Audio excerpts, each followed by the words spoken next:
Declan Rice's injury that is really non-healing has gone ahead to throw in a lot of worry as far as his performances are really concerned. Welcome to Rokani Media Football. Hope you guys are really having a beautiful evening, and here I come in peace to bring you these stories from Arsenal. The show is called the Arsenal News Show. That is it, and we're here to let you know that we are talking Julian Timber revealing to us how much he loves Arsenal, and a bid coming in from a side of Germany showing interest in Nuno Tavares, a player I really loved so much, expect a lot from him, and it looks like he has gone ahead to fall apart from the plans of Mikel Arteta. Smash the like button close to 400 times. Don't forget to subscribe to this channel so as not to miss out on stories that we do upload in here on a daily. And we want to hit 17,000 subscribers before the end of this month.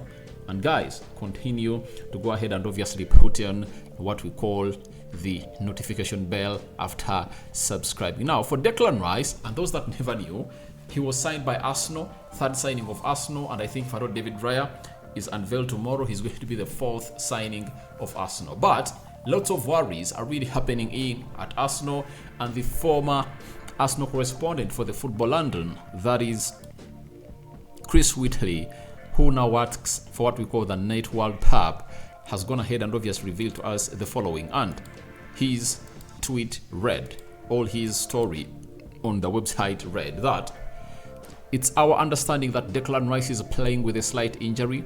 Imagine now he's probably playing at about 80% of his level.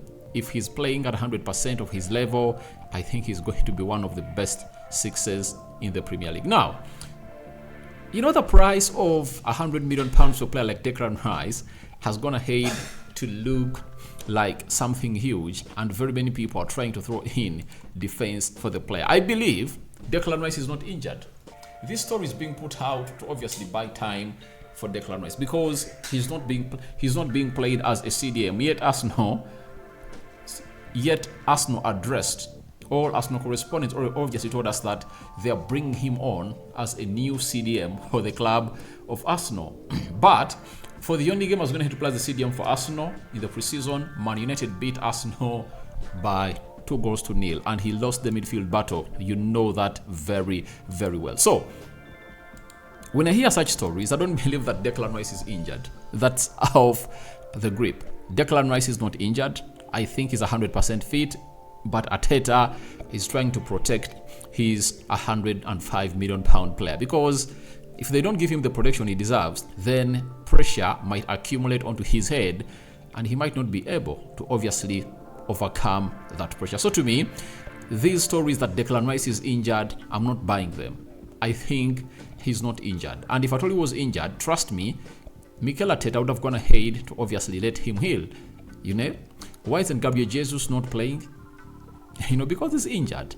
You know, I understand that some players really play with some little bit of injuries, but putting out a story that Declan Rice is just playing at 80% fit, it's really ridiculous.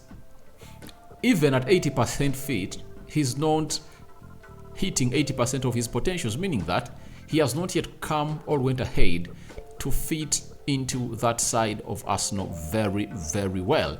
To my understanding, I know the PR team of Declan Rice is doing a very good job. And if at all you know that they have to be doing this, because if they don't do this, then their client might be in a very huge turmoil to come, as the media is going to expose him. You know, very many English players have been really defended on their hefty price. Like, for example, Jack Grealish, Harry Maguire, and very many others. But in this kind of transfer, where very many players have gone in for the same amount of money, criticism has to be shared. And that's why they are trying to put what we call a fallback plan, or a huge excuse for Declan Rice. And trust me, when he starts playing well, you are not going to hear any story that Declan Rice is injured. I'm not believing that Declan Rice is injured. I believe the story is being put up to see that they put in a lot of defense for the English guy because they know what it means. He has not gone ahead to win the CDM position of Arsenal. That's why Arsenal are clinging on Thomas Partey to steer the club, you know? And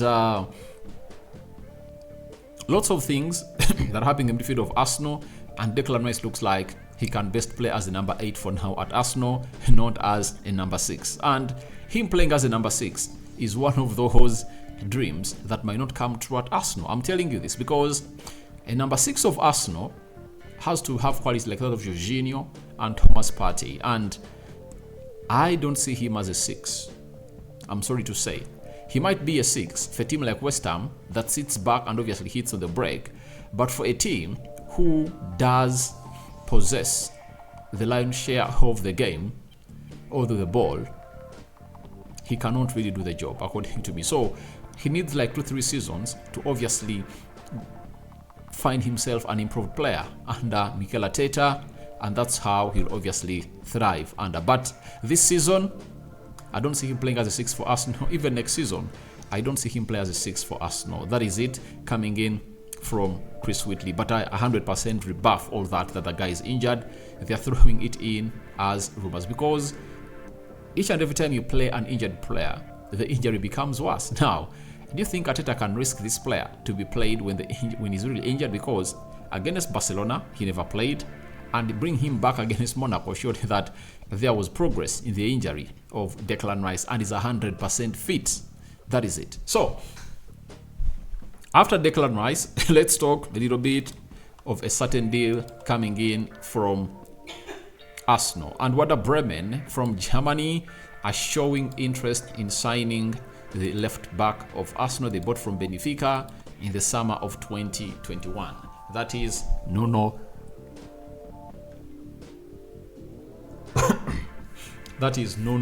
Tavares. And we've been told Werder Bremen and Wolfsburg have made approaches for Arsenal left back Nuno Tavares. Football London understands, however, the player would prefer to stay in England to play in the Premier League. Now, the German side owners Wolfsburg is going ahead to show interest in the Arsenal left back, that is Nuno Tavares. Tavares was brought in at Arsenal at like £7 million. That is like 8 million euros from the Portugal side known as Benfica. His press resistance on the ball and the way he commits in the final third of the opponent are one of the outbeats I really like most about this player. And I always saw him as a Premier League tailor-made player to an extent that I believe he would go ahead and obviously be the understudy of Zinchenko. But because of his discipline, Arteta failed with him. I know that Arteta, it's on record, he's one of those coaches that don't really play with egoistic players. And this is an egoistic player, that is Tavares, and is not wanted at Arsenal. But as the Werder Bremen side comes in through, West Ham are looking at him to sign him as their new left back for this season that is really coming in through. So, to my understanding, it's obviously one of those things that you obviously have to give green light to and let the player choose where he wants to go, because West Ham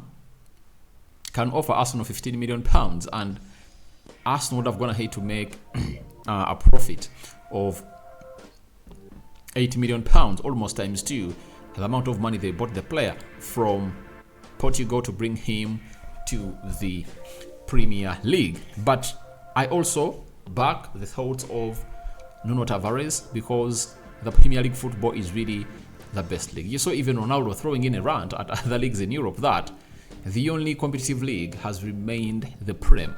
That is it. And other leagues are like Saudi Pro League. And Ronaldo promised that the Saudi Pro League is going to reach a level when he has gone ahead to outperform all the other leagues apart from the Premier League. And when you look at the exodus of players going there, you really understand that it's really going to come to pass if they spend those 20 billion euros very well and they get in stars in the next 3 years. They'll outcompete teams in the Serie A, Bundesliga, Eredivisie, League One, and so on and so forth, because the Saudi Pro League is really having finished articles only. They go in for finished articles, and they've even started to sign players who are really below the age of 20-25 to take them to that league. It shows you that it's really going to be an elite side, and very soon we might see other players flocking that side of Saudi Arabia. You've seen the exodus and how huge they've gone ahead to obviously shake certain teams. Look at Liverpool. They're really worried about Mo Salah leaving the club. Yet he's one of the players that are really great. But him being Muslim and Mecca being in Saudi Arabia, I think that would act as a catalyst to really see him go to that side. So let's wait and see how that pans out. But obviously, the other leagues like Bundesliga won't give Nuno Tavares the spotlight he really deserves. And we all know that the Premier League will obviously give him the spotlight that he really deserves. Now, let's sum up this with Julian Timber. Julian Timber is a player of Arsenal they signed from Ajax at close to 41 million pounds plus add-ons, and he played his first competitive game for Arsenal against Man City. He played very well. He was one of the best looking players in that fixture as Arsenal beat Man City on penalties 4-1. Remember, Kevin De Bruyne hit the woodwork, that is it, to deny Man City their first penalty in, and Rodri was saved by Aaron Ramsdale. Then Odegaard, Trossard, Bukayo Saka and Fabio Vieira came in through and took those penalties, and they made Arsenal lift the league for the very first time. Now for Julian Timber, he was talking to the Sky Sports and he told them the following, that I always wanted to play for Arsenal. Normally I don't talk about the teams I want to play for, but Arsenal was my favorite club, so that's the reason I said it. When the choice came this summer, it wasn't a hard choice to make. So, having turned down the offer of Man United way back in the summer of 2022, it's Julian Timber revealing to us that his dream as team to play for is Arsenal. But I don't take these things serious because we've seen very many players and what they say when they join different teams. The big example I've always seen in the world of football has always been Robinho. You know, when Robinho was setting off from Madrid to fly to England, he knew that he was going to London to play for Chelsea. In their due course to fly to London, Man City approached Real Madrid and tell them, you're going to pay you this amount of money, and we told Robinho that you're going to give you £250,000 a week. Chelsea was offering him like £100,000 a week, and Robinho